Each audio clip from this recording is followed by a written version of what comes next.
Assalomu alaykum bog'dorchilik kuzatuvchilari. 2025-yil 10-may sanasi sizlarga eng ertak sort Royal Tiagoni ko'rsatib o'tamiz. Xudo xolasa 10-may sanasida pishib yetildi.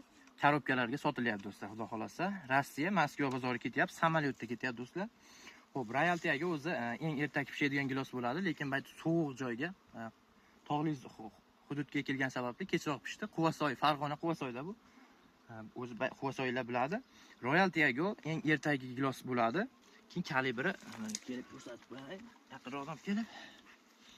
Royal Tiagoning kalibri hozir sizlarga ko'rsatamiz. O'zi 26 kalibrda fura olaveradi. Fura eksportga yaxshi qoladi, lekin 26 da qopqoq bo'lib tushyapti. 28 ga ham to'ppa to'liq tushyapti. 30 kalibrda tushirib beramiz hozir. 30 kalibrga pishmagan Royal Tiago bemalol tushyapti. Hali bu qizarib rang olsa bundan ham kattalashadi do'stlar, lekin hozirgi holati ham 30 kalibrga tushyapti do'stlar. Buni ishonchli ko'chatlari, bog'dorchilik hollari grupasidan olishlari mumkin. Xudo xolasa noyabr oyi ko'chatlarimiz tayyor bo'ladi. Ko'chirib zakazlarni dastavkalar qilamiz xudo xolasa. Profilda nomerlar bor, bemalol aloqaga chiqaverasizlar. Sog' bo'linglar, salomat bo'linglar, bizni kuzatishda